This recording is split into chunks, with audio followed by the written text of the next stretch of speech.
തിരുവല്ലോമലയിലെ മികച്ച അതിഥി മന്ദിരമായി Anamala home stays. അവധി ദിനത്തിൽ കുട്ടികൾക്കും മുതിർന്നവർക്കും ഉല്ലസിക്കാൻ നീന്തൽക്കുളവും പാർക്കും. പഴമയും പുതുമയും സംഗമിക്കുന്ന ആഫ്രിക്കൻ ടെന്റ് ഉൾപ്പെടെയുള്ള താമസ സൗകര്യങ്ങൾ, അതിഥികൾക്കായി വ്യത്യസ്ത രുചിലോകമൊരുക്കുന്ന തനത് വിഭവങ്ങളും. Anamala home stays, Kattukulam, Thiruvallomala. തൃശൂർ മുണ്ടൂരിൽ വീടിന് പുറകിലെ വഴിയരികിൽ വയോധികയെ മരിച്ച നിലയിൽ കണ്ടെത്തിയ സംഭവം കൊലപാതകമാണെന്ന് തെളിഞ്ഞു. സ്വർണ്ണാഭരണം കവരുന്നതിനിടെയാണ് കൃത്യം നടന്നത്. വയോധികയുടെ മകൾ ഉൾപ്പെടെ 2 പേരെ പേരാമംഗലം പോലീസ് അറസ്റ്റ് ചെയ്തു.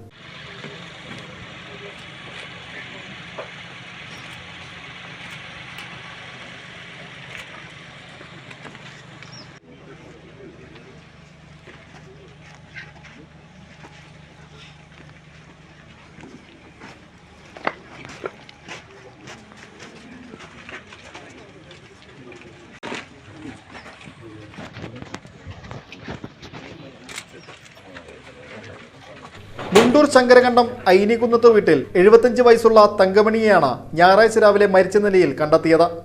മൃതദേഹത്തിൽ മുഖത്ത് ചെറിയ മുറിവേറ്റ നിലയിലുള്ള പാടുകൾ ഉണ്ടായിരുന്നുവെങ്കിലും വീഴ്ചയിൽ സംഭവിച്ചതാകാം എന്നായിരുന്നു പോലീസിന്റെ പ്രാഥമിക നിഗമനം. തങ്കമണിയുടെ കഴുത്തിലെ മാലയും നഷ്ടപ്പെട്ടിരുന്നു. തുടർന്ന് പോസ്റ്റ്മോർട്ടം റിപ്പോർട്ട് ലഭിച്ചതിനു ശേഷം നടത്തിയ അന്വേഷണത്തിലാണ് കൊലപാതകമാണെന്ന് കണ്ടെത്തിയത്. പോസ്റ്റ്മോർട്ടം പരിശോധനയിൽ തങ്കമണിയുടെ കഴുത്തിലെ 2 എല്ലുകൾക്ക് പൊട്ടൽ സംഭവിച്ചിട്ടുള്ളതായി കണ്ടെത്തി. തുടർന്ന് പോലീസ് നടത്തിയ അന്വേഷണത്തിലാണ് പ്രതികളെ പിടികൂടിയത്. ശനിയാഴ്ച വൈകിട്ട് 4:30 വീട്ടിൽ വെച്ച് അമ്മയുമായി വഴക്കിടുന്നതിനിടെയാണ് സന്ധ്യ തങ്കമണിയെ കഴുത്തിൽ കുത്തിപ്പിടിച്ച് തള്ളിയിട്ടത്. നിലത്ത് വീണ അമ്മയെ വീട്ടിനുള്ളിലെ റൂമിലെ കട്ടിലിൽ സന്ധ്യ കിടത്തി. ഈ സമയം വീട്ടിൽ മറ്റാളുകൾ ഉണ്ടായിരുന്നില്ല. പിന്നീട് ജിമ്മിൽ പോയി തിരികെ വന്ന സന്ധ്യ അയൽവാസിയായ കാമുകൻ നിതിന്റെ സഹായത്തോടെ തങ്കമണിയെ കട്ടിലിൽ നിന്ന് വീടിന്റെ പുറകുവശത്തെ പറമ്പിൽ കിടത്തുകയായിരുന്നു.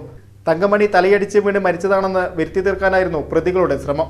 സ്വർണ്ണാഭരണത്തിനു വേണ്ടിയാണ് കൃത്യം നടത്തിയതെന്ന് പോലീസ് വ്യക്തമാക്കി. പ്രതികളെ ചൊവ്വാഴ്ച ഉച്ചയോടെ സംഭവ സ്ഥലത്തെത്തിച്ച് തെളിവെടുപ്പ് നടത്തി. തങ്കമണിയുടെ ഏക മകളാണ് സന്ധ്യ. ജോൺസൺ ഒപ്റ്റിക്കൽസിൽ തിങ്കൾ, ബുധൻ, വെള്ളി ദിവസങ്ങളിൽ രാവിലെ 10 മുതൽ ഉച്ചയ്ക്ക് 1 മണി വരെ കണ്ണ് ഡോക്ടറുടെ സേവനം ലഭ്യമാണ്. ഡ്രൈവിംഗ് ലൈസൻസിനുള്ള സർട്ടിഫിക്കറ്റുകളും എല്ലാ ബ്രാൻഡഡ് ഫ്രെയിമുകളും ഇവിടെ ലഭ്യമാണ്. കൂടാതെ ഡോക്ടർമാർ നിർദ്ദേശിക്കുന്ന എല്ലാത്തരം കണ്ണടകളും ജോൺസൺ ഒപ്റ്റിക്കൽസിൽ നിന്നും ലഭിക്കുന്നു. ജോൺസൺ കണ്ണട വ്യാപാരം ഡിവൈൻ ആശുപത്രിക്ക് എതിർവശം, വടക്കാഞ്ചേരി.